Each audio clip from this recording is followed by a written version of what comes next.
My cousin Nate is in the Coast Guard, and he has been for over a decade. He's not the kind of guy to lie or make things up. He's one of the most straightforward people I know. Real grounded and not superstitious, not into horror, just a practical guy who likes boats and order. He told me this story in the summer of 2022. I asked him to repeat it more than once because of how messed up it was, and every time, the details stayed the same.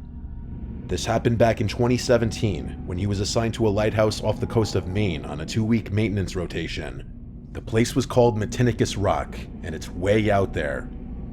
You can only get to it by boat or helicopter. It's nothing more than a jagged, rocky island with a single lighthouse and one auxiliary building that stores fuel and maintenance equipment. There's no power grid, no plumbing, and barely any cell signal. The lighthouse itself is automated, but it still requires occasional manual upkeep, which is why the Coast Guard sends people out to it every year or so. Usually it's a solo assignment, but there had been strange electrical failures the year before, so for this trip they decided to send 2 people, Nate and another guy named Russell. The first few days were fine, windy, boring, and repetitive. During the day, they check the beacon mechanics, test the emergency batteries, refill the diesel generator, and scrape off layers of salt corrosion from the metal interior. At night, they'd read, eat simple meals, and kill time playing cards. It was isolation, but it was expected. No red flags. Then, on the 4th night, Nate woke up around 2 in the morning feeling weird. Not sick, not in pain, just like something was wrong with the atmosphere. The air was heavier than usual, and he said it felt like standing in a room right before a thunderstorm, except the sky was clear and silent outside. He sat up and looked around. It was dark, and then he noticed something.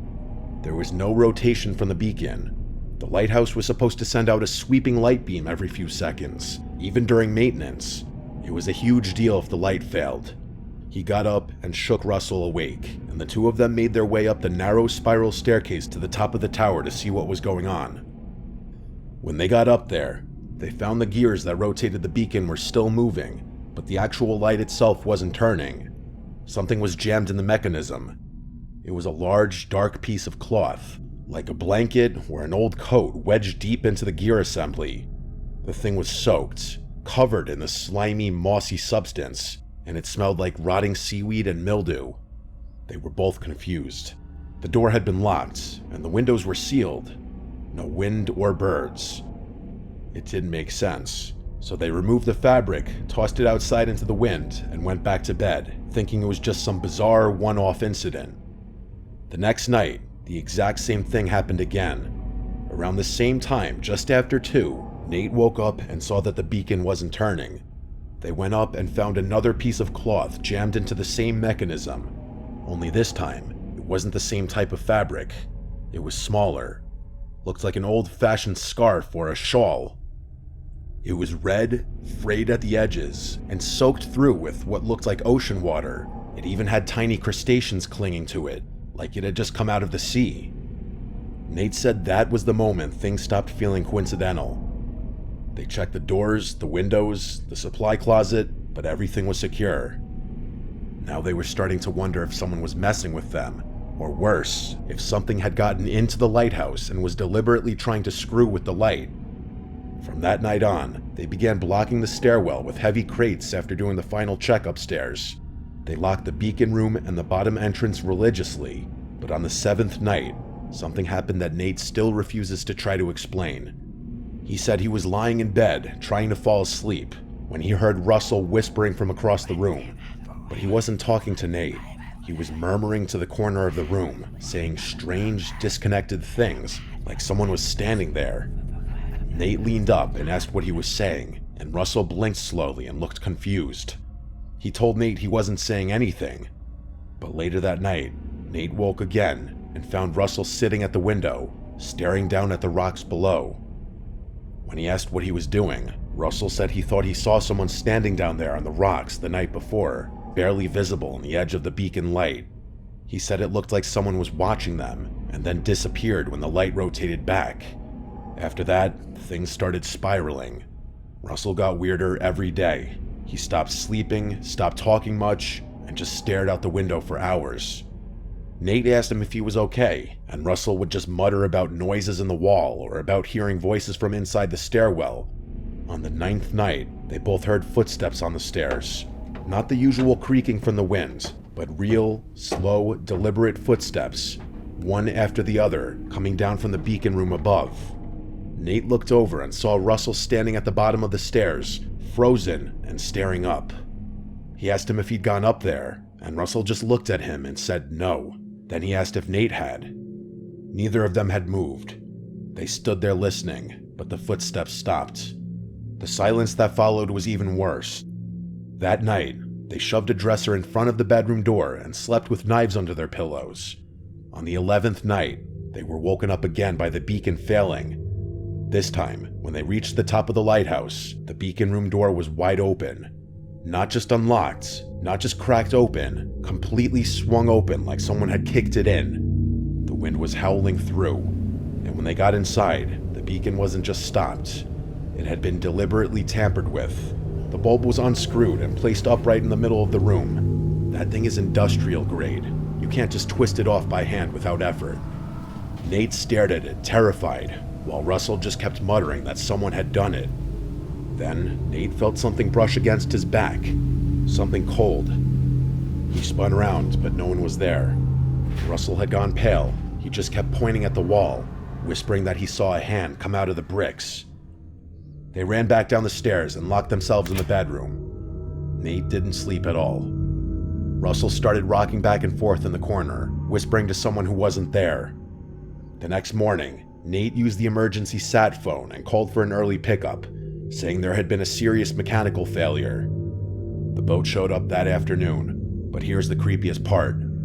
When they arrived, the crew asked them about the distress call they had made at 2:12 a.m. that morning, but Nate had never made any call. He didn't touch the phone until daylight. The deckhand said they'd received a garbled call that came through with static and a voice saying something about someone being there with them. Then it cut out. Russell didn't speak the entire ride back.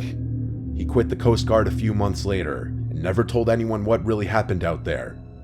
Nate still does maintenance duty sometimes, but he says he'll never ever go back to Matinicus Rock.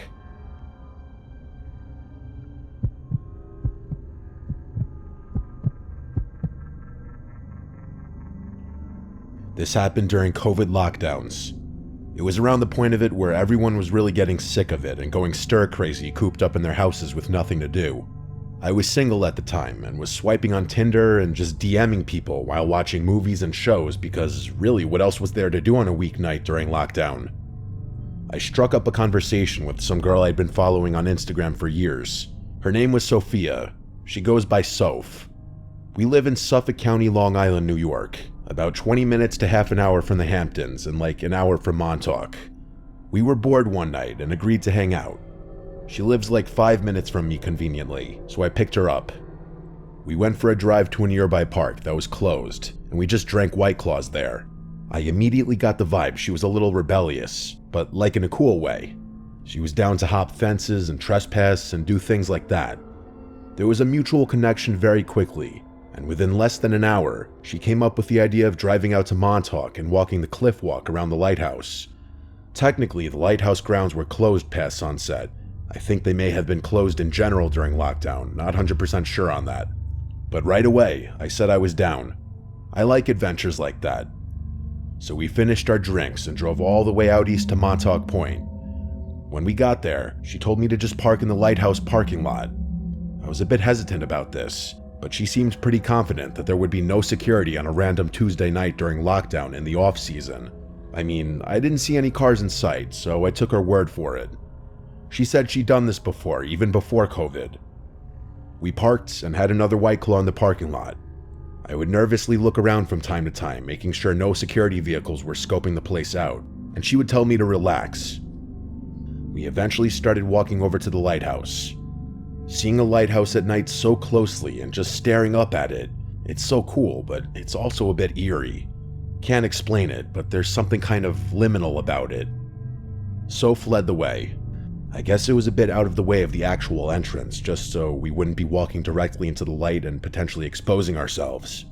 This was my first time ever at the Montauk Lighthouse. She led us straight to the cliffside behind the lighthouse that had a bunch of rocks forming a trail of sorts called the Cliff Walk. We were navigating solely with our flashlights. Maybe there were supposed to be lights on down there, but that night, mostly everything was off besides a few lights by the front entrance and of course the lighthouse light itself. As we started making our way around the cliff walk, being mindful of our steps, eventually, Soph, who was walking behind me now, said my name. I turned to her, and she was pointing her light behind her, exposing someone behind us also on the rocks. With both of us shining our lights over, it was easier to make him out. He was wearing a coat with a hood over his head. He looked like he was a black guy, but we couldn't tell how old or anything else about him. I called over asking if he worked here, and he didn't answer, but he also wasn't moving either. I followed it up with, "We're gonna leave, sorry." I was mostly nervous that it was a security worker or something and that we were gonna get in trouble, but then the guy said something to us. He said, "Y'all wanna buy some coke?"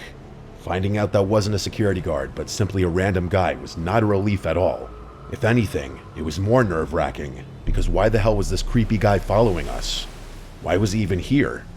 I said, "No man, we're good," and motioned for Soph to keep moving. I let her go in front of me, and we pressed forward. As we walked along, the guy started moving too. He didn't follow up with anything, like, "You sure?" He remained silent, but he seemed to move at the same pace as us. Soph or I would glance back with our lights every so often, and he'd be the same distance away. It was the strangest, most uncomfortable thing. It made the rest of the experience tense as could be.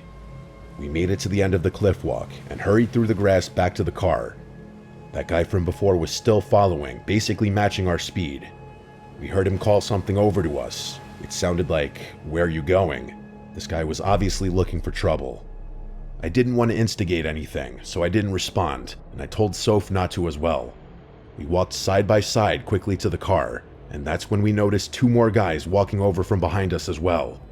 I didn't want to run because that would definitely lead to them chasing us, but one of the other guys called something over to us as well. I didn't hear what it was. We got to the car and hurried inside, and Soph and I screamed when we both realized the three guys were right on top of the car now. I locked the car immediately, I swear, only seconds before two of them tried opening different doors. I put the car in reverse, basically the only direction where I wouldn't be hitting any of them with the car. They kicked and hit my car as I reversed out, but they didn't bother chasing us once we were in motion. On the ride back, I know that both of our hearts were racing, and after the adrenaline wore off, we were both quiet. We called it a night after I dropped her off. We ended up hanging out many times after that, and we're still in touch today. But honestly, that night still unsettles me. It was too close for comfort to something bad happening. My friends think it was a gang, Crips maybe. Whatever it was, I have no interest going back out there at night.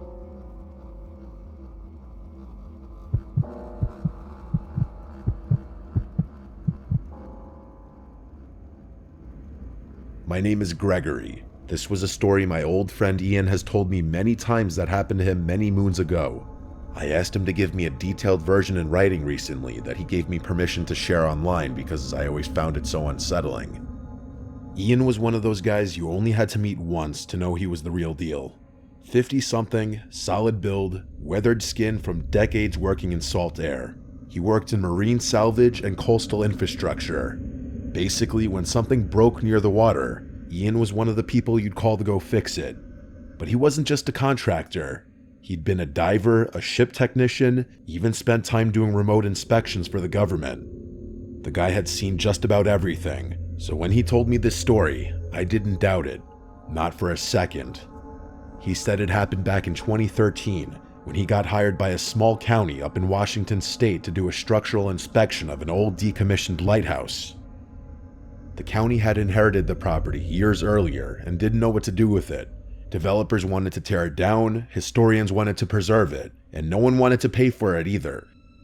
So Ian's job was simple: go there alone, assess the place inside and out, and figure out whether it was even safe to restore. The lighthouse was on a remote rock island about an hour off the mainland. Not a big island either, just a hunk of stone and dirt maybe 300 feet wide, with nothing but the lighthouse itself, a generator shed, and some rusted out old scaffolding from decades past. The place hadn't been used in years, and it wasn't exactly a tourist destination. There weren't even any docks, just a little ledge where a small Coast Guard boat could offload someone at high tide. Ian packed light, food for 4 days, a sleeping bag, some tools, a clipboard, and a two-way marine radio. The plan was simple. He'd get dropped off Monday morning, do a full walkthrough by Wednesday, and call in for pickup Thursday afternoon. He didn't think twice about going alone. He'd done this sort of thing dozens of times before. When he first got there, the place was quiet, cold, cloudy, but calm. The air had that usual mix of salt, metal, and decay you expect from something that's been sitting abandoned for decades. The lighthouse itself was tall, maybe 50 feet, built in the early 1900s. It had the classic spiral staircase inside, which led up to the beacon room. That glass lens hadn't worked in decades, but the structure itself was solid. Ian did his usual safety checks, support beams, stair integrity, window fittings. The floorboards on the lower level were warped but walkable. The second floor was a storage room, which was empty except for some rusted metal cabinets. The third floor had a tiny sleeping quarter that hadn't been used in decades. He ended up laying out his sleeping bag on the ground floor near the generator room where it was warmer and out of the wind. The first night was uneventful. It was quiet, like too quiet, Ian said. You don't notice how noisy the world usually is until it's not. There were no birds, no insects, not even the sound of waves slapping against the rocks outside. Just wind, and even that was soft. On the second day, the fog rolled in thick. Ian woke up to a completely white world outside. You couldn't see more than 5 feet beyond the window. He said it wasn't like any fog he'd seen before. It was so dense it looked solid, like a wall, but he didn't think much of it. That area got heavy fog often. He spent most of the day taking notes on the upper stairwell. That's when he noticed the first weird thing. Halfway up the staircase to the beacon room, there was a maintenance closet built into the wall. He'd tried to open it on day one, but the hinges were so corroded it wouldn't budge. But now it was open a crack. Not much, maybe an inch, but enough that you could tell it had been moved. He figured the moisture in the air had caused it to shift, but he didn't like it. The inside of the closet was pitch black, and when he pushed the door wider, he saw something sitting in the back corner. A wooden box, maybe the size of a lunchbox, and it was covered in a kind of damp moss, like it had been underwater recently. He didn't open it. He just shut the door again and made a note to report it. That night, something woke him up. He said it wasn't a sound exactly, but more so the absence of sound, like everything had stopped. And then he heard footsteps on the metal stairs above him. At first he thought an animal got inside, but then he realized they weren't descending. The steps were going upward. Whatever was in the tower was climbing. He turned on his flashlight and stared at the stairwell entrance, waiting, but nothing happened. Eventually the sound stopped and the silence returned. The next day he searched the whole place, top to bottom. He checked every room and every closet. He even climbed onto the roof, but there was nothing. No animals or anything out of the ordinary, except that box. It was now sitting outside the closet, halfway into the stairwell, still covered in moss. He said he stood there for a long time staring at it, trying to decide what to do. Eventually he picked it up. It was heavier than he expected. The wood was bloated with moisture, but the lid didn't open. It was nailed shut. He didn't want to mess with it too much, so he left it at the base of the stairs and went outside for air. That's when he noticed something else. There were footprints in the dirt around the lighthouse. Bare footprints. Not boots or shoes, but bare wet feet, leading from the north side of the building toward the cliff edge and then stopping. The footprints didn't circle back. They were just 10 or 12 barefoot impressions in the mud that ended at a sheer drop into the sea. He said he stood there for a long time trying to rationalize it. Maybe someone had come ashore, but the only boat scheduled was his return ride, and that wasn't for another day. He considered using the radio to call for an early pickup, but the fog was so thick that by then they probably wouldn't even be able to navigate back.